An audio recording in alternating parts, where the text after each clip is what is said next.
নমস্কার। আজ শুভ কল্পতরু দিবসে এক মহা পুণ্য স্থানে অবস্থান করে ঐতিহাসিক ঘটনাকে। কল্পতরু দিবস, যেদিন শ্রীরামকৃষ্ণ কল্পতরু হয়েছিলেন, সেই শ্রীরামকৃষ্ণ যার জীবনের একটা প্রধান অংশ, তার লীলার প্রধান অংশ কেটেছে এই দক্ষিণেশ্বরে। আর এই যে গঙ্গার ঘাটে আমরা বসে রয়েছি, এর সঙ্গে ঠাকুর শ্রীরামকৃষ্ণের কত স্মৃতি বিজড়িত রয়েছে, সেই সব কথাই আজকে আমরা স্মরণ করব, গল্পের মতো করে স্মরণ করব। এবং গল্প যেখানে বাস্তবের থেকেও চিত্তাকর্ষক হয়ে যায়, বাস্তবের থেকেও বাস্তব হয়ে যায়, সেই উপাখ্যানের মধ্যেই আমরা অবস্থান করব ঠাকুর শ্রীরামকৃষ্ণ, মা শারদা ও স্বামী বিবেকানন্দের অভয় আশীর্বাদকে পাথেয় করে। আমরা ভাবছি কল্পতরু দিবস, আর তার আগে ভেবে নিচ্ছি এই দক্ষিণেশ্বর, এই গঙ্গার ঘাটের যে সিঁড়িগুলো রয়েছে, আপনারা হয়তো দেখতে পাচ্ছেন সেই সিঁড়িগুলো। এই সিঁড়ি দিয়েই ভগবান শ্রীরামকৃষ্ণ কতবার গঙ্গা স্নান করেছেন এই সিঁড়িগুলো দিয়ে নেমে। এই সিঁড়ি দিয়েই সম্ভবত উঠেছিলেন শ্রীমৎ তোতাপুরীজি মহারাজ, যিনি শ্রীরামকৃষ্ণের অদ্বৈত সাধনার গুরু। সুতরাং এই যেখানে আমরা বসে রয়েছি, এই পুণ্য স্থানের সঙ্গে ওই অসাধারণ বিস্তৃত সুমহান উপাখ্যান জড়িত তো বটেই। আবার আমরা মা গঙ্গাকেও হয়তো দেখতে পাচ্ছি বা অচিরেই দেখতে পাবো। এই যে মা গঙ্গা, সেই মা গঙ্গা, আমি পবিত্রবাবুকেও একটু অনুরোধ করব মা গঙ্গাকেও দর্শন করানোর জন্যে, সমস্ত ভক্তবৃন্দের কল্যাণ মঙ্গলের জন্য।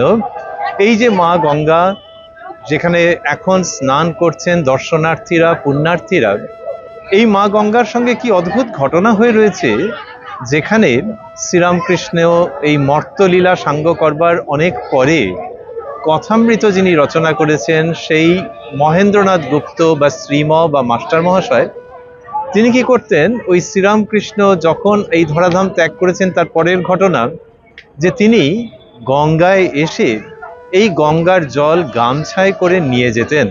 কোথায় নিয়ে যেতেন? তার উত্তর কলকাতার বাড়িতে।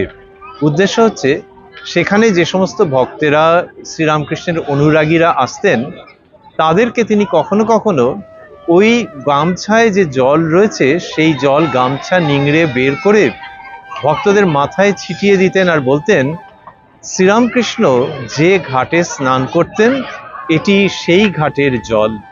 কি অপূর্ব যোগাযোগ, যে শ্রীরামকৃষ্ণ রয়েছেন যেন মা গঙ্গা রয়েছেন, আর সেই গঙ্গা বাড়ি যেন গঙ্গা তথা ঠাকুর শ্রীরামকৃষ্ণের স্পর্শ এনে দিচ্ছে ভক্তদের মাথার উপর। এই রকম সমস্ত অপূর্ব যোগাযোগ, যেগুলো কিনা এই লৌকিক জগতেরই ঘটনা, কিন্তু এক অলৌকিক দিব্য সান্নিধ্য আমাদের কাছে এনে দেয়।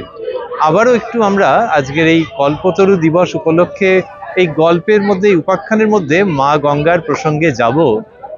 কথামৃতর মধ্যে রয়েছে যে মা গঙ্গা, তিনি কি করছেন, ঠাকুর শ্রীরামকৃষ্ণের যে ঘর, তার সংলগ্নই তো মা গঙ্গা প্রবাহিত হচ্ছেন। তাহলে আমরা যে ঘাটে রয়েছি, এই ঘাট থেকে যদি আমরা ভাবি যে আরেকটু উত্তরের দিকে এগিয়ে যাব, তাহলেই ডান হাতে পড়বে মা গঙ্গা।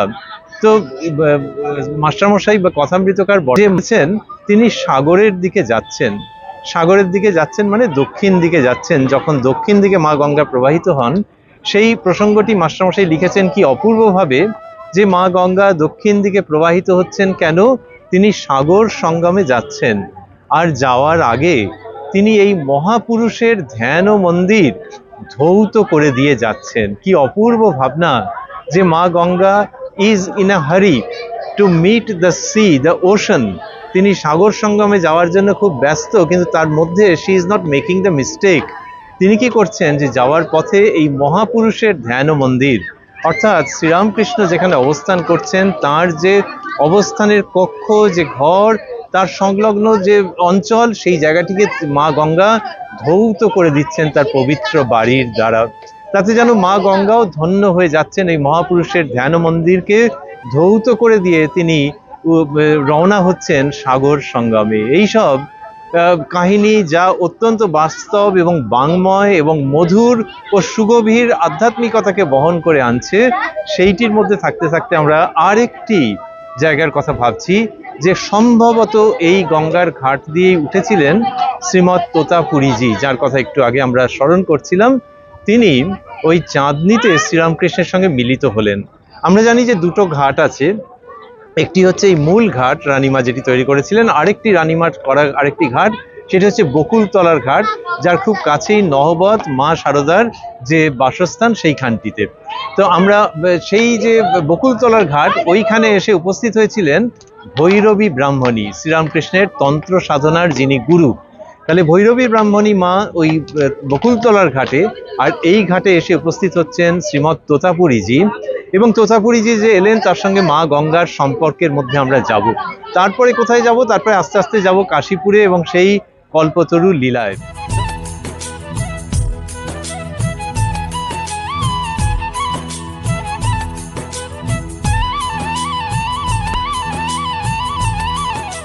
এর সঙ্গে সঙ্গে আমরা ভাবছি যে এই যে এখানে আমরা রয়েছি, আমরা বলেছিলাম যে এরপরে কাশীপুরে যাব, কিন্তু তার আগে আরেকটুখানি আমরা ভেবে নেব যে কাশীপুরে যাওয়ার আগে যে এই যে দক্ষিণেশ্বরের মা গঙ্গা, আরেকবার আমরা মা গঙ্গাকে দর্শন করতে চাইব। সেই যে মা গঙ্গা, এই গঙ্গার উপর দিয়ে কি হয়েছে যে সেই ইতিহাসের মধ্যে আমরা থাকবো, যখন রানী রাসমণি যাচ্ছিলেন এই মা গঙ্গার উপর দিয়ে। কেন যাচ্ছিলেন? তিনি ওই কাশীতে যাবেন বলে মনস্থ করেছিলেন, বিশ্বেশ্বর অন্নপূর্ণার দর্শন পূজা করবেন বলে মনস্থ করেছিলেন, তার স্বর্গগত স্বামীর জন্য প্রার্থনা করবেন বলে স্থির করেছিলেন, এবং সেই জন্য তিনি মা গঙ্গার উপর দিয়ে রওনা হয়েছিলেন, সেই যানবাজারের মহাপুণ্যবতী রানী রাসমণি। যখন তিনি যাচ্ছেন তখন তিনি স্বপ্ন পেলেন, এবং সেই যে স্বপ্ন পেলেন, সেই স্বপ্ন পেয়ে তিনি সেই স্বপ্নের মধ্যে কি পেলেন, যে দেবী বলছেন যে আমি এইখানেই মন্দিরে তোমার পুজো গ্রহণ করব, আমি এই মন্দিরে তোমার পুজো গ্রহণ করব, এই স্বপ্ন পেলেন। কিন্তু এখানে মানে কোনখানে? সকলেই জানেন সেই সময় ছড়ার মতো প্রচলিত ছিল যে গঙ্গার পশ্চিম কূল বারাণসী সমতুল। তো রানীমা পশ্চিম কূলে প্রচুর সন্ধান করলেন। আমরা গঙ্গার পশ্চিম কূলকে ভিডিওতে বা ছবিতে দেখতে পাচ্ছি, আর বাস্তব হচ্ছে যে সত্যি গিয়েছিলেন, এবং ওখানে গিয়েছিলেন তিনি মা গঙ্গাকে, মা গঙ্গার ওই পশ্চিম কূলে তিনি স্থান নির্বাচন করতে চাইছিলেন, স্থান সন্ধান করতে চাইছিলেন, যেখানে তিনি মন্দির স্থাপন করবেন। কিন্তু ওই পশ্চিম কূল, আমরা এখন ব্রিজের দিক দেখছি, হয়তো ওখান থেকে ঘুরে আবার ওই পশ্চিম কূলে যাব, যেখানে দক্ষিণেশ্বর মন্দিরের ঠিক বিপরীত জায়গাটিকে দেখতে পাচ্ছি। হ্যাঁ, তো ওইখানে গিয়ে তিনি কি করলেন, তিনি ওখানে সন্ধান করছিলেন যে যদি মন্দির নির্মাণের জন্য উপযুক্ত স্থান পাওয়া যায়, কিন্তু কেউই জায়গা দিতে রাজি হলেন না, রানীমা ব্রাহ্মণ নন ইত্যাদি সমস্ত কারণের জন্যে। তখন রানীমা পূর্ব তীরে সন্ধান করতে আরম্ভ করলেন। আমরা ফিরবো পূর্ব তীরে, এবং সেখানে তিনি সন্ধান করছেন যখন, আস্তে আস্তে আমরা ফিরবো এই পূর্ব তীরে, এবং আমরা দেখব, আমরা ভাববো যে কি অপূর্ব ঘটনা ঘটলো। পূর্ব তীরে তিনি পেলেন এই দক্ষিণেশ্বর অঞ্চল। সেটি নির্বাচিত হলো যে যখন পশ্চিম কূলে পাওয়া যাচ্ছে না, তখন পূর্ব কূলেই হোক। আর আমরা ছড়ার মতো করে ভাবি যে আগে ছিল গঙ্গার পশ্চিম কূল বারাণসী সমতুল, কিন্তু এই নতুন লীলায় যেটি হলো সেটি হচ্ছে গঙ্গার পূর্ব কূল ফুটিল নতুন ফুল। সেই ফুলটি কিরকম? সেই ফুলটি হচ্ছে এই অপূর্ব দেবালয়, আপনারা নিশ্চয়ই দেখতে পাচ্ছেন, মা ভবতারিণীর মন্দির রয়েছে, মহাদেবের মন্দির রয়েছে, ভেতরে প্রবেশ করলে বিষ্ণু মন্দির দেখতে পাওয়া যায়। এই অপূর্ব দেবালয় গঠিত হলো। সেইখানে আবার এলেন এক অপূর্ব পূজারী, এলেন শ্রীযুক্ত গদাধর রূপে, কিন্তু অচিরেই সারা বিশ্বের কাছে পূজিত হলেন, পরিচিত, প্রচারিত এবং পূজিত হলেন শ্রীরামকৃষ্ণ পরমহংস রূপে। এই সমস্ত মিলে বহুদল সেই পদ্মের অপূর্ব উদ্ভাস, সেই গঙ্গার পশ্চিম কূল বারাণসী সমতুল, কিন্তু এবার গঙ্গার পূর্বকূল ফুটিল নতুন ফুল। সেইখানে এই পূর্বকূলে আমরা দেখছি রানীমা সেখানে এসে দাঁড়ালেন, এইখানেতে মন্দির নির্মাণ শুরু হলো। তাহলে মায়ের কি অপূর্ব দর্শন তিনি পেয়েছিলেন। আমরা মা ভবতারিণীর মন্দিরকে বিশেষভাবে দর্শন করতে চাইব, প্রণাম করতে চাইব মা ভবতারিণীকে, যে সেই যে দর্শন তিনি পেলেন, তারপরে এইখানেতে তিনি অবতরণ করলেন। তাহলে মা ভবতারিণীর মানে কি জগন্মাতার দর্শন পেয়েছিলেন, জগদীশ্বরী মা কালীর দর্শন পেয়েছিলেন, এবং তারপরে ওই মূর্তি নির্মাণ করলেন, যেটিকে আমরা আজকে মা ভবতারিণীর মূর্তি বলে জানি। সেই অপূর্ব সুন্দর বরাভয় করা উজ্জ্বল মূর্তি, সেই মূর্তি তৈরি করতে সময় লেগেছে, মন্দির তৈরি করতে সময় লেগেছে, কিন্তু আজকের এই পবিত্র দিনে আমরা স্মরণ করব সেই ইতিহাস, যে যখন ওই মন্দির তৈরি হয়েছে, মূর্তি রয়েছে কাঠের বাক্সে রাখা। এবার মন্দিরের উদ্বোধন হবে একটা কোনো দিন দেখে, কিন্তু একটু দেরি আছে। সেই রকম সময় রানীমা পুনরায় স্বপ্ন দেখলেন যে কাঠের বাক্সের মধ্যে স্থিতা যে মা, তিনি স্বপ্ন দিচ্ছেন যে তুই আর কত দেরি করবি, আমি যে ঘেমে যাচ্ছি এই বাক্সের মধ্যে। এই স্বপ্ন এত জীবন্ত ছিল যে রানীমা যেন কেঁপে উঠলেন যে মায়ের দিব্য উপস্থিতি, মা দিব্য রূপে পুজো গ্রহণ করবেন, তার বিলম্ব হয়ে যাচ্ছে, অতএব আর দেরি করা যাবে না। রানীমা তখন নিকটতম যে শুভ দিন পাওয়া গেল, স্নান যাত্রার দিন, সেই দিনে দক্ষিণেশ্বর মন্দিরে ওই মা কালী এবং অন্যান্য মন্দিরের সমস্ত উদ্বোধন প্রতিষ্ঠা কার্য সম্পাদন করালেন। কি অপূর্ব! এমনিতে স্নান যাত্রার দিন মানে হচ্ছে বৈষ্ণব মানুষদের, সাধক সাধিকাদের কাছে মহাপুণ্য একটি দিন, কিন্তু মা কালীর মন্দির যেখানে মুখ্য, তার সঙ্গে রাধাকৃষ্ণজি রয়েছেন এবং মহাদেব রয়েছেন, কিন্তু সেই মা কালীর মন্দিরও স্থাপিত হচ্ছে, সূচনা হচ্ছে স্নান যাত্রার দিন। এটা একটা গণ্ডি ভাঙা, একটা ছক ভাঙা ব্যাপার, একটা অফবিট ইভেন্ট, এবং সেটি যে ঘটছে তার পেছনে রয়েছে রানী রাসমণির ওই রকম জ্বলন্ত এবং উজ্জ্বল স্বপ্ন দর্শন, যেখানে মা বলছেন যে আমি ঘেমে উঠছি এই বাক্সের মধ্যে বন্দী হয়ে। সেখান থেকে এইটি হচ্ছে, এবং আমরা যে বলছিলাম ছক ভাঙা, যেখানে কিনা স্নান যাত্রার দিন মা কালীর মন্দিরের উদ্বোধন হচ্ছে, সঙ্গে অন্যান্য মন্দির, সেইখানে আমরা পাচ্ছি সেই ছক ভাঙা পূজারী শ্রীরামকৃষ্ণকে, যিনি সর্বধর্ম সমন্বয়ের কথাই শুধু বলছেন না, সমস্ত ধর্মকে নিয়ে একসঙ্গে বসবাস করছেন। কি আনন্দের সঙ্গে এই মন্দিরে সেই শ্রীরামকৃষ্ণের যে আবির্ভাব ঘটছে, সেটা নতুন ইতিহাস রচনা করে দিচ্ছে। আর এই গঙ্গার ঘাটে এই জায়গাটিতে বসে আমরা ভাবছি, গঙ্গার হাওয়া আমরা পাচ্ছি। যারা দর্শক শ্রোতা আমাদের সঙ্গে রয়েছেন, তারাও হয়তো মনশ্চক্ষে এবং অনুভূতির দ্বারা সেই পুণ্য স্পর্শ লাভ করছেন বা করবেন। সেটি হতে হতে আমরা ভাবছি যে এই মহা ঘটনা ঘটে যাচ্ছে, যেটির জন্য সারা পৃথিবী যেন তৃষ্ণার্ত হয়েছিল, যে হ্যাঁ, ধর্ম যে একটা সত্য, বাস্তবের থেকেও বেশি বাস্তব সত্য, সেই কথাটা চাই। ঈশ্বরকে দর্শন করা যায়, সেই কথাটা চাই। সমস্ত ধর্মের মধ্যে একটা অদ্ভুত একত্বের ঐকতান আছে, এই কথাটা চাই। এবং এই সবকে সম্বল করে পৃথিবীর মানুষকে নিজের বক্ষে ধারণ করে এই মানব জীবনকে সার্থক করতে চাই। এই সমস্ত আকাঙ্ক্ষা, আকুতি, প্রার্থনা যেন পূরণ হলো এই দক্ষিণেশ্বর মন্দিরকে কেন্দ্র করে, এবং ঠাকুর শ্রীরামকৃষ্ণ, মা শারদা ও উত্তরকালে স্বামী বিবেকানন্দের দিব্য উপস্থিতিকে সামনে রেখে এই পুরো যে কর্মকাণ্ডটি হচ্ছে, এই যে মহা ঘটনাটি হচ্ছে, সেটিকে স্মরণ করছি আমরা এই পুণ্য ক্ষেত্রে অবস্থান করে। এবং অবশ্যই মা জগদীশ্বরী, মা ভবতারিণী, শ্রীরামকৃষ্ণ, মা শারদা, স্বামী বিবেকানন্দ, এদের অভয় আশীর্বাদ আমরা প্রার্থনা করছি। আমরা যা কিছু বলছি, যা কিছু ভাবছি, সবটাই তাঁদের কৃপায়, তাঁদেরই পুণ্য জীবনকে ভেবে এই গঙ্গায় নেমে যেমন অবগাহন স্নান করতে পারি, তেমনি ওই রামকৃষ্ণ ভাব গঙ্গায় অবগাহন করে আমরা কৃতার্থ হতে চাইছি।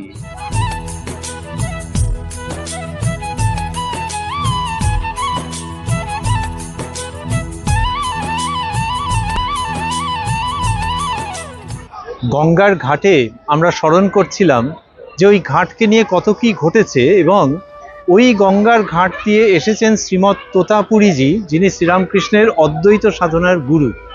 আমরা আবারও ভাবছি যে দুটি গঙ্গার ঘাট, একটি হচ্ছে বড় প্রশস্ত ঘাট, আরেকটি হচ্ছে বকুলতলার ঘাট। মানে এখানে দাঁড়িয়ে কেউ যদি ক্যামেরা ঘোরান ধীরে ধীরে, তাহলে যে ঘাটের দিকটা দেখতে পাওয়া যাবে সেটি হচ্ছে বকুলতলার ঘাট, যার একেবারে কাছে হচ্ছে আরেকটু ক্যামেরা যদি ঘোরে আমরা মা শারদামণির যে নহবত, সেই নহবতকে দেখতে পাবো। তাহলে এই বকুলতলার ঘাট, নহবত, তারই খুব কাছে আমরা এই মুহূর্তে দাঁড়িয়ে রয়েছি। এবং আমরা যেখানে দাঁড়িয়ে রয়েছি তার ব্যাকগ্রাউন্ডে, তার পশ্চাৎপটে পঞ্চবটিকে দেখা যাবে, কিছুটা অনুমান করা যাবে। সেই সময়তে কি হয়েছে, শ্রীরামকৃষ্ণের যে সময়, সেই সময় ঘন অরণ্য ছিল এইসব জায়গা, প্রচুর গাছগাছালিতে ভর্তি, এবং রাত্রের বেলা তো ছেড়েই দেওয়া যাক, দিনের বেলাতেও মানুষ সেখানে যেতে ভয় পেত, এত গভীর অরণ্য ছিল। ওই পঞ্চবটিতে শ্রীরামকৃষ্ণকে নিয়ে গেলেন শ্রীমৎ তোতাপুরীজি। আমরা স্মরণ করছি সেই বিখ্যাত ঘটনা, যেখানে শ্রীরামকৃষ্ণের অদ্বৈত সাধনার স্থল পঞ্চবটি। শ্রীমৎ তোতাপুরীজি ঠাকুর শ্রীরামকৃষ্ণকে নিয়ে গেলেন, এবং পঞ্চবটিতে যে সাধন কুটির বলে যেটি পরবর্তীকালে পরিচিত হয়েছে, সেই যে ঘরটি, সেই ঘরটির মধ্যে শ্রীরামকৃষ্ণকে তিনি আসনে উপবিষ্ট করিয়ে তাকে অদ্বৈত সাধনার মন্ত্র প্রদান করলেন। কিন্তু সেটি করতে গিয়ে যেটা হলো সেটা হচ্ছে যে ঠাকুর শ্রীরামকৃষ্ণ যেই অদ্বৈত সাধনা করবেন তার আগে তিনি অনুমতি নিয়েছেন। সেই অনুমতি নেওয়াতে তোতাপুরীজি অবাক হয়ে গেছেন। তিনি বলেছেন যে মায়ের কাছে অনুমতি নিয়ে আসি, এরকম বলেছেন। তোতাপুরীজি হ্যাঁ বলেছেন। অবাক হয়ে গেছেন কখন? তোতাপুরীজি ভেবেছিলেন যে অদ্বৈত সাধনা, তার সঙ্গে সন্ন্যাসের সম্পর্ক আছে, ফলে ওই নিজের জন্মদাত্রী মায়ের কাছে বোধহয় অনুমতি নিতে যাবে এই শিষ্য। কিন্তু তিনি দেখলেন যে শ্রীরামকৃষ্ণ অনুমতি নিতে গেলেন মা ভবতারিণীর কাছে। আমরা যেখানে দাঁড়িয়ে আছি এখান থেকে যদি ক্যামেরা ঘোরে তাহলে আমরা মা ভবতারিণীর মন্দিরকে ধীরে ধীরে দেখতে পাবো। আমরা দাঁড়িয়ে রয়েছি মায়ের সেই মন্দিরের দিকে মুখ করে, আমরা দাঁড়িয়ে রয়েছি মায়ের সেই মন্দিরের দিকে মুখ করে, এবং মা ভবতারিণীর সেই মন্দির যেখানে শ্রীরামকৃষ্ণ গেলেন মায়ের অনুমতি চাইতে। তোতাপুরীজি অবাক হলেন যে অদ্বৈত সাধনা যেখানে কিনা নিরাকারের কথা হচ্ছে, সেখানে একজন সাকার দেবীর কাছে সে যাবে অনুমতি নিতে। বোধহয় একটু ব্যঙ্গের হাসিও হেসেছিলেন, তার মুখের মধ্যে সেই হাসির রেখা হয়তো ফুটে উঠেছিল। এরকম লিখেছেন তার যে জীবনী লেখক শ্রীমৎ স্বামী শারদানন্দজি মহারাজ, তার বিখ্যাত গ্রন্থ শ্রী শ্রী রামকৃষ্ণ লীলা প্রসঙ্গের মধ্যে।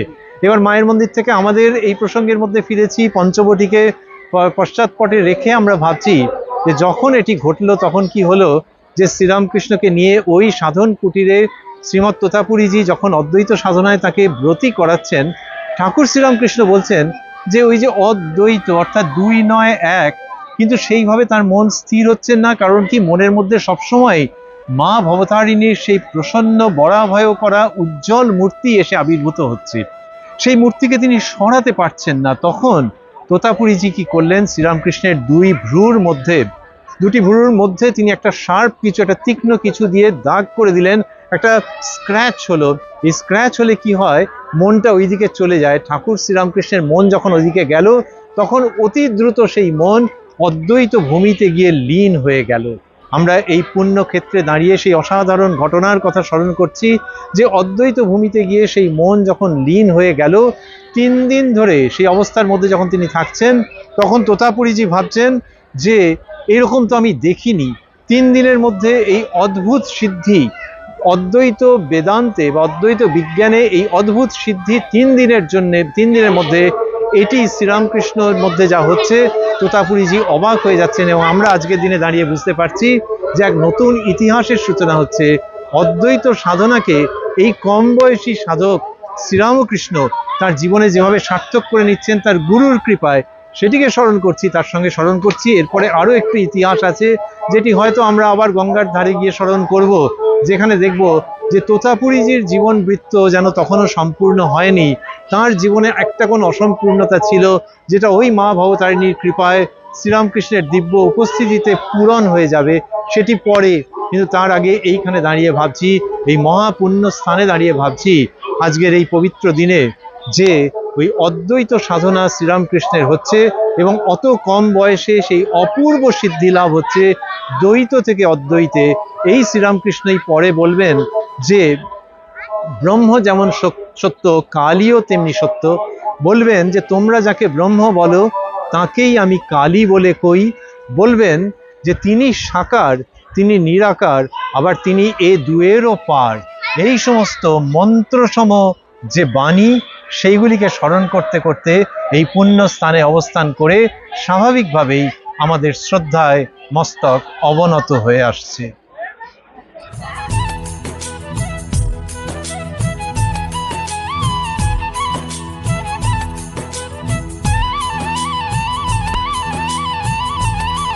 শ্রীরামকৃষ্ণের এই অদ্বৈত যে সাধনা, সেই সাধনার যখন পরিসমাপ্তি হচ্ছে, এর পরের ঘটনা, তোতাপুরীজি দক্ষিণেশ্বরে ছিলেন, যখন সেই সাধনার পরিসমাপ্তি হচ্ছে, তখন একটা অদ্ভুত ঘটনা ঘটলো, যার সঙ্গে এই গঙ্গার ঘাট, এই মা গঙ্গা জড়িত রয়েছেন। সেটি কি?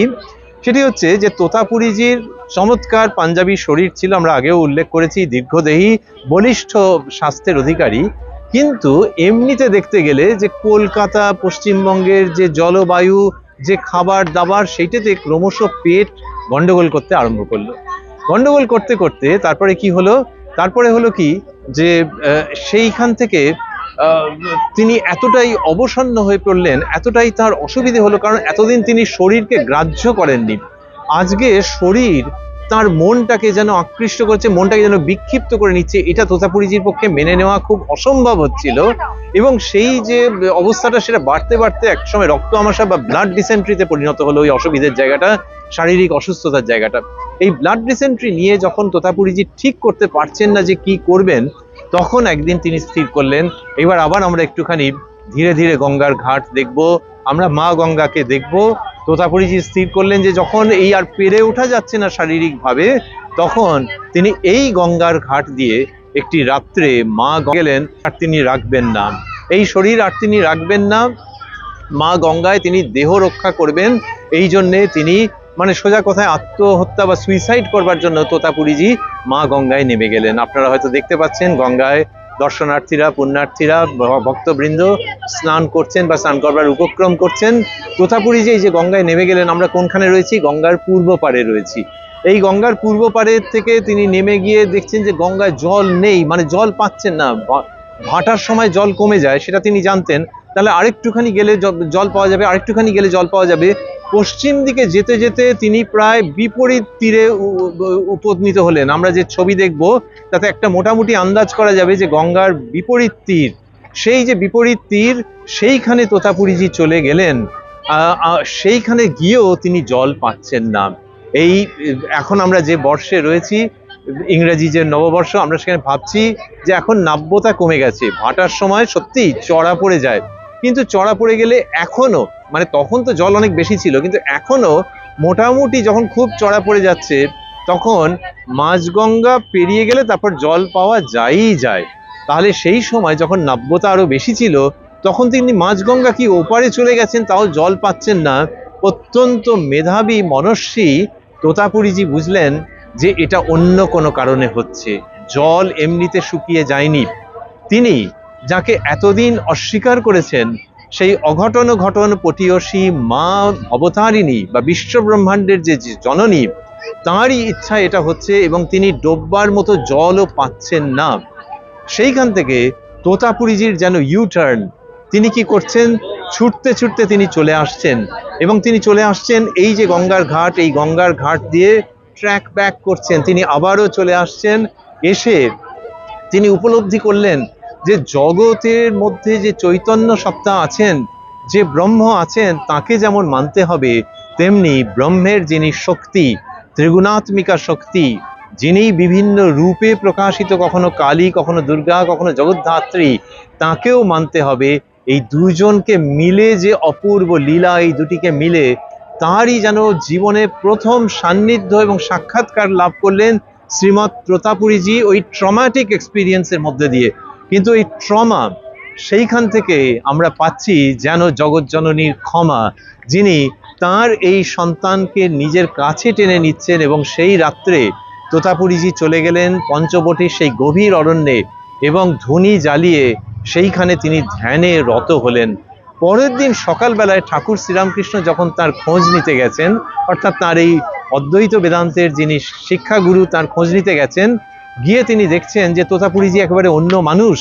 তিনি যেন পুরো আরোগ্য হয়ে গেছেন, এটি শ্রীরামকৃষ্ণ দেখছেন, দেখে অবাক হয়ে যাচ্ছেন। এই আরোগ্য হওয়ার ঘটনার সঙ্গে দক্ষিণেশ্বর, এই যে স্থান মা গঙ্গা, এই গঙ্গার ঘাট, এগুলি যেন ওতপ্রোত হয়ে রয়েছে। শ্রীরামকৃষ্ণ তোতাপুরীজির সঙ্গে কথা বলতে গিয়ে বুঝতে পারলেন যে হ্যাঁ, মায়েরই কৃপায় তার জীবনে ওই অভিজ্ঞতা হয়েছে, এবং এখন তিনি জগৎজননীকে স্বীকার করে নেওয়ার মতো মানসিক অবস্থান মায়ের কৃপায় অর্জন করেছেন। এরপরে তোতাপুরীজি আর বেশি কাল দক্ষিণেশ্বরে থাকেননি। তার শ্রীরামকৃষ্ণকে অদ্বৈত সাধনায় দীক্ষিত করবার যে কাজ, সেটি, সেই ব্রত উদযাপিত হয়েছে, কিন্তু তার জীবনে কোট আনকোট যে অসম্পূর্ণতা ছিল, সেটিও চলে গেছে মায়ের ইচ্ছায়, এবং যেন কিছুটা শ্রীরামকৃষ্ণের এই শিষ্যের শুভেচ্ছায়। এই শিষ্য যাকে কিনা পরবর্তীকালে জগৎ চিনবে অবতার বরিষ্ঠ রূপে, যাকে চিনবে সর্বদেব দেবী স্বরূপ রূপে, তাঁরই যেন শুভেচ্ছায়, তাঁরই যেন মনের আকুতিতে তোতাপুরীজির জীবনের মধ্যে সেই নিত্য এবং লীলার অপূর্ব আবির্ভাব ঘটেছে। এরপর তোতাপুরীজি দক্ষিণেশ্বর ত্যাগ করেন।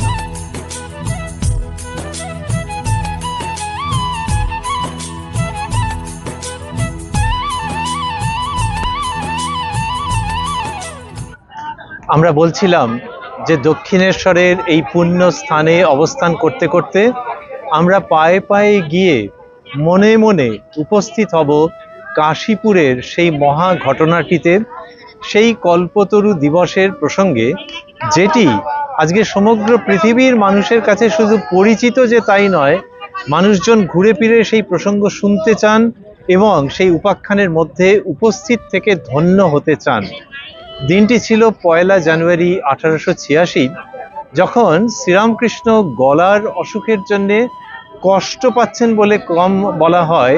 বাইরের দিক থেকে দেখতে গেলে অসহ্য যন্ত্রণা, কিন্তু ভিতরের দিক থেকে এক আনন্দময় পুরুষ। এই এক অপূর্ব সহাবস্থান দেখে ভক্তদের যেমন চোখে জল আসছে, তেমনি হৃদয়ে অপূর্ব ভক্তির সঞ্চার হচ্ছে। যে যার শারীরিক কষ্ট প্রায় চোখে দেখা যায় না, তার ভেতরে এরকম দিব্য আনন্দের উদ্ভাস কি করে হয়। কিন্তু ওই গলার অসুখের জন্যে তার শরীর দিনে দিনে খারাপ হয়ে যাচ্ছে। আমরা আবারও মনে রাখছি যে মনটি অক্ষুণ্ণ রয়েছে, মনটি একই রকমের রয়ে গেছে, কিন্তু শরীর দিনে দিনে খারাপ হচ্ছে। এই রকম সময় ডাক্তাররা বললেন যে দক্ষিণেশ্বর থেকে একটু বায়ু পরিবর্তনের জন্য কোথাও একটু যাওয়া যাক। এবং সেটি করতে গিয়ে কি হলো যে তারা দক্ষিণেশ্বর থেকে চলে এলেন শ্যামপুকুরে, কলকাতার শ্যামপুকুরে গেলেন, এবং তারপরে শেষ পর্যন্ত কাশীপুরের ওই যে উদ্যানবাটি, যেটিকে আমরা চিনি জানি, সেই উদ্যানবাটিতে গিয়ে তারা উপস্থিত হলেন, যেটি আমরা স্মরণ করছি এই দক্ষিণেশ্বর মন্দিরের পুণ্য প্রাঙ্গণে গঙ্গার ঘাটে বসে। যে তারা ওই উদ্যানবাটিতে গিয়ে উপস্থিত হলেন, সেখানে যে বাড়ি, দ্বিতল বাড়ি, তার দোতলায় শ্রীরামকৃষ্ণের থাকার জায়গাটি নির্দিষ্ট হলো। যে হ্যাঁ, দক্ষিণেশ্বরের মতো না হলেও এটা একটা বেশ বৃহৎ পরিসরের জায়গা, আলাদা করে মন্দির নেই, কিন্তু না হলে কি হবে, সর্বদেব দেবীর স্বরূপ শ্রীরামকৃষ্ণ সেখানে অবস্থান করছেন। সেই যে জায়গাটি, যেখানে বৈপরীত্য পাচ্ছি, একদিকে পুনরায় স্মরণ করছি শ্রীরামকৃষ্ণকে নিয়ে আনন্দ, আরেকদিকে তিনি বোধহয় এই নরশরীরে আর বেশি দিন এই পৃথিবীতে থাকবেন না, সেটি স্মরণ করে গভীর বিষাদ। সেই আনন্দ বিষাদ ঘন যে মুহূর্তগুলো চলছিল, যে সময়টা অতিবাহিত হচ্ছিল, তারই মধ্যে আমরা পাচ্ছি 1 জানুয়ারি 1886, যেদিন শ্রীরামকৃষ্ণ ওরই মধ্যে একটু সুস্থ বোধ করছিলেন, এবং অপরাহ্নের সময় তিনি কি করলেন, তার ওই দোতলার ঘর থেকে একতলায় আস্তে আস্তে তিনি নামলেন। নেমে তারপরে গেটের দিকে, এখন যে গেট দিয়ে আমরা ঢুকি, সেই গেটের দিকে ধীরে ধীরে তিনি এগোচ্ছিলেন। এই যে গেটের দিকে তিনি এগোচ্ছেন ধীরে ধীরে, মানে দক্ষিণ দিকের দিকে এগোচ্ছেন। এই গেটের দিকে যখন এগোচ্ছেন, তখন ওই যে উদ্যানবাটি, সেই উদ্যানবাটিতে উপস্থিত রয়েছেন যে 30-35 জন মতো ভক্ত। তো তারা বিভিন্ন জায়গায়, উদ্যানের বিভিন্ন জায়গায় রয়েছেন। ঠাকুরের সন্ন্যাসী শিষ্যরা রয়েছেন, গৃহী শিষ্যরা রয়েছেন। যে ওই ঠাকুর শ্রীরামকৃষ্ণ অবস্থান করছেন, তো আবারও ভাবছি সবার মধ্যে একটা থমথমে ভাব, একটা আনন্দও রয়েছে, তার সঙ্গে একটা আশঙ্কাও রয়েছে। ঠাকুরের সেবার জন্য সকলের সদা তৎপর। সেই সময় আমরা দেখছি 30-35 জন ভক্ত ইতস্তত তারা সব রয়েছেন, নিজেদের মতো অবস্থান করছেন। ঠাকুর শ্রীরামকৃষ্ণ ওই গেটের দিকে যখন এগোচ্ছেন, ধীর পাদবিক্ষেপে যখন তিনি এগোচ্ছেন, তখন তিনি দেখতে পেলেন বিখ্যাত নট এবং নাট্যাচার্য গিরিশচন্দ্র ঘোষ মহাশয়কে। এই গিরিশবাবু, তার মধ্যে কিন্তু বদলে গেছেন। ওই যে আমরা 1886 1 জানুয়ারির কথা বলছি, এর মধ্যে গিরিশবাবু বদলে গেছেন। কারণ গিরিশবাবু আগে যা ছিলেন, তার থিয়েটারে যখন শ্রীরামকৃষ্ণ গেছেন, তখন গিরিশবাবু যে ধরনের ব্যবহার করেছেন, আমরা সেই ইতিহাস, সেই সংবাদ জানি। এক এক সময় অকথ্য ভাষায় কথা বলেছেন, গালিগালাজ করেছেন, আবার কখনো কখনো তার শ্রীচরণে ভক্তি প্রণাম নিবেদন করেছেন। কিন্তু গিরিশ কখন কি করে তার কোনো ঠিক নেই। সেই বোহেমিয়ান গিরিশ, সেই অফবিট গিরিশ কিন্তু এতদিনে অনেক পরিবর্তিত হয়ে গেছেন। আমরা রয়েছি 1 জানুয়ারি 1886 প্রসঙ্গে। এই সময় গিরিশবাবু শুধু যে পরিবর্তিত হয়েছেন আগের অবস্থা থেকে তাই নয়, তিনি শ্রীরামকৃষ্ণ যে অবতার, এটি বিভিন্ন জায়গায় বলছেন, প্রচার পর্যন্ত করছেন। অভাবনীয় যে সেই গিরিশ, অনেকে যাকে ভেবেছে নাস্তিক, অনেকে ভেবেছে পাষণ্ড, সেই গিরিশ কি করেছেন যে তিনি পরিবর্তিত হয়েছেন। আসলে পাষণ্ড তিনি কোনো কালেই ছিলেন না, তাকে বলা হয় ভক্ত ভৈরব গিরিশচন্দ্র। তার ভেতরের যে ভক্তির ভাব, সেটি যেন একটু চাপা পড়েছিল, এবং সেইখান থেকে তার অদ্ভুত অদ্ভুত প্রতিক্রিয়া হচ্ছিল। ঠাকুর শ্রীরামকৃষ্ণের পূর্ণ হস্ত স্পর্শে সেই বাধাটুকু অপসারিত হয়েছে, এবং ভেতরকার সেই অসামান্য ভক্তের ভাব জাগ্রত হয়েছে। ভক্ত ভৈরব গিরিশচন্দ্র বিকশিত হচ্ছেন। এই রকম সময়ের যে ঘটনা, তখন ঠাকুর শ্রীরামকৃষ্ণ সেই বাগানে 1 জানুয়ারি 1886 গিরিশবাবুকে দেখতে পেয়ে বলছেন, আমরা আবারও মনে রাখছি যে এই সময় গিরিশবাবু শ্রীরামকৃষ্ণের অবতারত্ব সম্পর্কে বিভিন্ন জায়গায় বলছেন, আমরা যাকে বলি পাবলিকলি বলা, সেই রকম ভাবে বলছেন। ঠাকুর শ্রীরামকৃষ্ণ গিরিশচন্দ্রকে দেখে বললেন যে গিরিশ, তুমি যে এত বলে বেড়াও, তার মানে ঠাকুরের কথা তিনি বলে বেড়ান, গিরিশ তুমি যে এত বলে বেড়াও, বলি তুমি কি দেখেছো, কি বুঝেছো? তার মানে তুমি যে এত বলে বেড়াচ্ছ, তোমার কি অনুভূতি হয়েছে, তুমি কি বুঝেছো? ভারী সুন্দর প্রশ্ন। আর গিরিশবাবু তার উত্তরে কি করলেন, তিনি নতজানু হয়ে গেলেন, হাঁটু গেড়ে বসে ঠাকুর শ্রীরামকৃষ্ণের শ্রীমুখের দিকে তাকিয়ে যে কথাগুলি বললেন, সেগুলি সর্বদেশের সর্বকালের সাহিত্যে বলি, দর্শনে বলি, ধর্মজীবনে বলি, নিবিড় মানব জীবনের উপলব্ধিতে বলি, বাঁধিয়ে রাখার মতো শব্দাবলী। গিরিশবাবু নতজানু হয়ে হাত জোর করে ঠাকুর শ্রীরামকৃষ্ণের দিকে তাকিয়ে বললেন যে ব্যাস বাল্মীকি যার ইয়ত্তা করতে পারেননি, পুনরায় স্মরণ করছি গিরিশবাবুর সেই ঐতিহাসিক উক্তি, বলছেন ব্যাস বাল্মীকি যার ইয়ত্তা করতে পারেননি, তার কথা আমি আর অধিক কি বলবো। ইঙ্গিত খুব স্পষ্ট, ব্যাস বাল্মীকির কথা বলছেন, তার মানে মহাভারত রামায়ণে যার কথা বলা হয়ে ওঠেনি, পুরোপুরি বলা হয়নি, তার কথা আমি আর অধিক কি বলবো।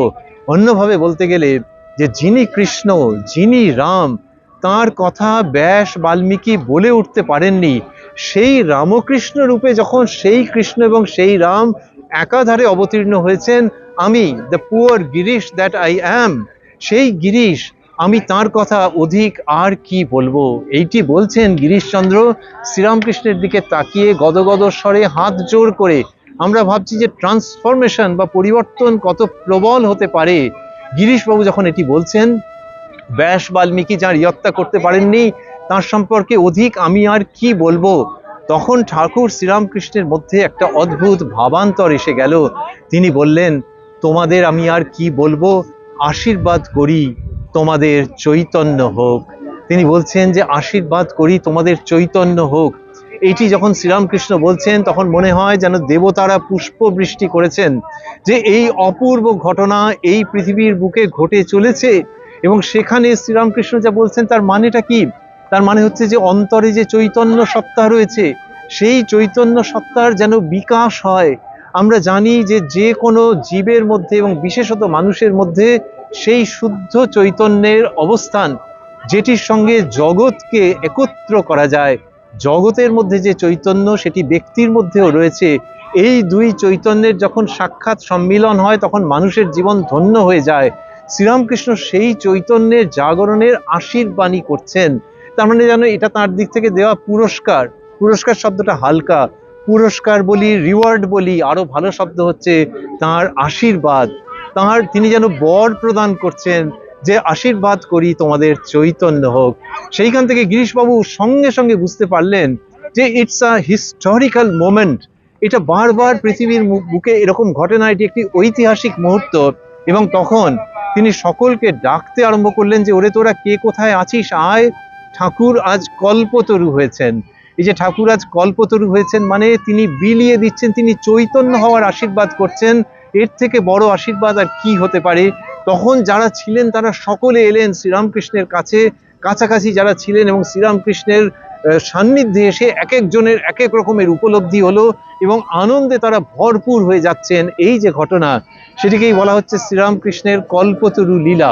এইখানটাতে দাঁড়িয়ে আমরা যদি ওই 4 অক্ষরের যে শব্দ কল্পতরু তার মধ্যে থাকি, তাহলে দেখব যে এই যে কল্পতরু শব্দটি রয়েছে, এই পুরাণে কল্প বৃক্ষের কথা বলা হয়েছে, সেটি হচ্ছে কল্পতরু, যে তার কাছে গিয়ে যে যা চায় সে নাকি তাই পেয়ে যায়। কিন্তু কথিত আছে যে খুব বিপজ্জনক এই কল্পতরু। তার কারণ হচ্ছে, একবার নাকি একজন ওই কল্পতরুর নিচে দাঁড়িয়ে ভেবেছিলেন যে যদি এখানে বাঘ এসে যায়, এবং ওই কল্পতরু তো সবকিছু সে সম্ভব করে দিচ্ছে, গ্রান্ট করে দিচ্ছে, মুহূর্তের মধ্যে বাঘ এসে সেই ব্যক্তিকে ধরে নিয়ে চলে গেছে। তো ওই জন্যে ওই কল্পতরু খুব বিপজ্জনক। অন্যভাবে বলতে গেলে, মানুষ তো জানে না আসলে যে কি চাইতে হয়, কি ভাবতে হয়, কোনটার স্বপ্ন দেখতে হয় আর কোন স্বপ্ন দেখতে নেই। সেইখানে এমন কল্পতরু যদি হয় যে তোমার যা চাইছো সবই দিয়ে দেবো, তাহলে সেই কল্পতরু কখনো কখনো কাজেরও হতে পারে, কখনো কখনো একেবারে প্রাণান্তকর হয়ে যেতে পারে। শ্রীরামকৃষ্ণ কিন্তু সেই রকম কল্পতরু নন। তিনি সেটিরই আশীর্বাদ করছেন যেটি মানব জীবনের পরম প্রাপ্য। তিনি বলছেন আশীর্বাদ করি তোমাদের চৈতন্য হোক। এবং এই যে শ্রীরামকৃষ্ণ বলছেন কল্পতরু দিবসে, এইটিতে বলা হচ্ছে যে শ্রীরামকৃষ্ণের জীবনের এক অপূর্ব উন্মোচন আছে এইখানে। তার কারণ আমরা এই যে দক্ষিণেশ্বরে বসে রয়েছি, এই দক্ষিণেশ্বরে শ্রীরামকৃষ্ণ যখন কথা বলছেন তখন দেখা যায় যে কেউ যদি তাকে বলে যে আপনি ভগবান বা আপনি ভগবানের অবতার, এই ধরনের কথা যদি বলে, তিনি বলেছেন যে ওইসব কথা তোমরা বলোনি, আমি হচ্ছি ভক্তের রেণুর রেণু, তার দাসের দাস। অর্থাৎ তার মধ্যে যে ভগবৎ সত্তা, সেটাকে যেন তিনি খুব সযত্নে আড়াল করে রেখেছেন, যে আমি কেউ নই, আমি তোমাদেরই দাসের দাস। I am here to serve you, I am here to give you the divine nectar. I am here to talk to you about the divine Godhead. আমি ভগবানের কথা বলার জন্য, মায়ের কথা বলার জন্য তোমাদের কাছে রয়েছি, আমাকে ওরকম বলো না। এইটি বলে তিনি তার দেবসত্তাকে আড়াল করে যেন রেখেছেন দক্ষিণেশ্বরে। আর তিনি বলতেন যে অদ্ভুত কথা বলতেন, যাবার আগে হাটে হাঁড়ি ভেঙে দিয়ে যাব। নরেন্দ্রনাথের যখন শ্রীরামকৃষ্ণের ওই রোগশয্যার পাশে দাঁড়ানো অবস্থায়, এবং অন্য সময়ও ঘটেছে অন্যদের, যখন তাদের মনে হয়েছে যে আচ্ছা ইনি কি সত্যিই অবতার, নরেন্দ্রনাথের মনে হয়েছে যে এই অবস্থাতে যদি তিনি তার নিজের মুখে বলেন, তাহলে যেমন ভিডিওতে ফাস্ট ফরওয়ার্ড করা যায়, সেরকমভাবে আমরা দক্ষিণেশ্বর থেকে ফাস্ট ফরওয়ার্ড করে কাশীপুরের দিকে চলে যাচ্ছি। যে সেই রকম সময় কাশীপুরের দিকে ওরকম ঘটনা ঘটেছে কাশীপুরের সময়কালে। নরেন্দ্রনাথের যখন মনে হচ্ছে যে আচ্ছা ইনি কি অবতার, ইনি যদি নিজ মুখে বলেন তাহলে এখন বিশ্বাস হবে, সেই সময় শ্রীরামকৃষ্ণ তার ক্ষীণ কণ্ঠে বলেছেন যে রাম যে কৃষ্ণ, ইদানিং এই দেহে সেই রামকৃষ্ণ। এই যে কথা শ্রীরামকৃষ্ণ বলেছেন, এটি হচ্ছে তার ওই হাটে হাঁড়ি ভেঙে দেওয়া। অর্থাৎ তার এই মর্তলীলা সাঙ্গ করবার আগে তিনি কে সেটি তিনি বুঝিয়ে দিয়ে যাবেন, কিন্তু সেটা খুব বিরাট উচ্চকিত লাউড একটা প্রচারের মধ্যে দিয়ে নয়, কতকগুলো ঘটনার মধ্যে দিয়ে, যেগুলো কালে কালে পল্লবিত বিকশিত হবে। তারই মধ্যে অন্যতম হচ্ছে এই কাশীপুর লীলা, যেখানে তিনি বলছেন আমি আশীর্বাদ করছি তোমাদের চৈতন্য হোক। এই যে আমি আশীর্বাদ করছি, যে হ্যাঁ তিনি আশীর্বাদ করতে পারেন, তিনি আশীর্বাদ করেন। আগে তিনি বলতেন আমার মা সব জানে, তিনি যেমন চালান তেমনি চলি, যেমন বলান তেমনি বলি, যেমন করান তেমনি করি। সেই শ্রীরামকৃষ্ণ কাশীপুরে এসে যখন বলছেন আশীর্বাদ করছি তোমাদের চৈতন্য হোক, তখন আমরা বুঝতে পারছি যে ওই মা, সেই রামচন্দ্র, সেই শ্রীকৃষ্ণ এর মধ্য দিয়ে মূর্ত হয়ে উঠছেন। এটাকেই বলা হচ্ছে আত্মপ্রকাশ। শ্রীরামকৃষ্ণের আত্মপ্রকাশে অভয় প্রদান, তার আত্মপ্রকাশও ঘটছে এবং তিনি অভয় প্রদানও করছেন। এটি কাশীপুর লীলায় হচ্ছে। এবং তার সঙ্গে সঙ্গে আমরা মনে রাখছি, এই যে তিনি আশীর্বাদ করলেন যে তোমাদের চৈতন্য হোক, এটি কি কেবল সেই দক্ষিণেশ্বরের দিনগুলোতেই, নাকি অন্য সময়েও হয়েছে? শ্রীরামকৃষ্ণের সাক্ষাৎ পার্ষদ যারা, তার সন্তান যারা, তারা বলছেন যে এই কাশীপুরের দিন তিনি ওটি বিশেষভাবে করলেন বটে, কিন্তু তার আগে তিনি অহরহ এটি করেছেন। মানুষ যে অবস্থায় আছে সেই অবস্থা থেকে তাকে অন্য জায়গায় পৌঁছে দিয়েছেন।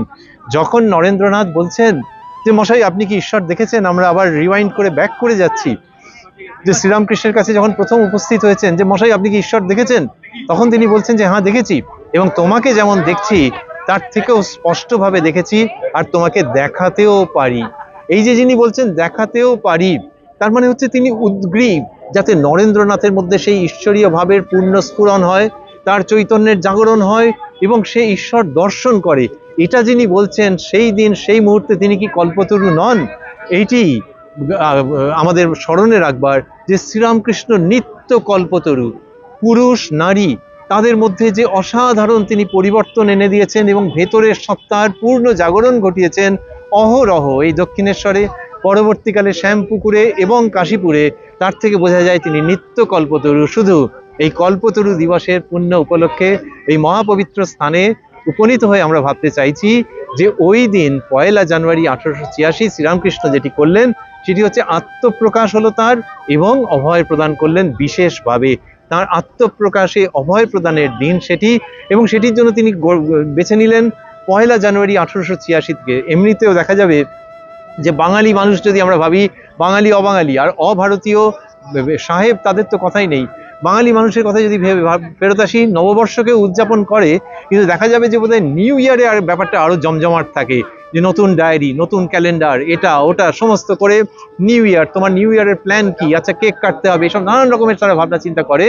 এই যে নিউ ইয়ার, এটাকেই যেন শ্রীরামকৃষ্ণ বেছে নিলেন। বলা তো হয় যে এদের সবকিছুই পূর্ব নির্দিষ্ট, তিনি জন্মগ্রহণ করেন, অর্থাৎ তিনি স্থির করেন যে কোথায় কবে কার ঘরে জন্ম হবে তার, সেই যিনি জন্মগ্রহণ করেন তিনি এই 1 জানুয়ারি 1886-তে the very day of New Year দিনটিকে তিনি নির্বাচন করলেন এবং সেই দিনে তিনি বললেন আশীর্বাদ করি তোমাদের চৈতন্য হোক। অর্থাৎ ডায়েরি ক্যালেন্ডার যদি হাজার হাজার পাওয়া যায়, কেক প্যাস্ট্রি যদি হাজার হাজার গিফট পাওয়া যায়, সেই সমস্ত কিছুকে ছাপিয়ে যাচ্ছে শ্রীরামকৃষ্ণের এই অতি সংক্ষিপ্ত গিফট বা অনন্ত প্রসারী আশীর্বাদ যে তোমাদের চৈতন্য হোক। সেই জন্যে আমরা ভাবছি যে হ্যাপি নিউ ইয়ার ক্ষণস্থায়ী হয়।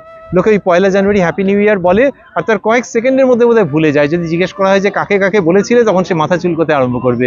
কিন্তু শ্রীরামকৃষ্ণের এটা যেটা বলা, এটা ঠিক হ্যাপি নিউ ইয়ার নয়, this is happy new life, যে তোমার নতুন জীবন তৈরি হবে, তোমার চৈতন্যের জাগরণ হয়ে তোমার নবজন্ম হবে। So Sri Ramakrishna is telling us on that 1 January not happy new year but happy new life. সেই নবজাগরণের মন্ত্রে আমরা সঞ্জীবিত হতে চাইব, নতুন জীবনের আস্বাদনে দীক্ষিত হতে চাইব, ঠাকুর শ্রীরামকৃষ্ণের পাদপদ্মে আমাদের ভক্তিপূর্ণ অর্ঘ্য বিনীত প্রণাম নিবেদন করে।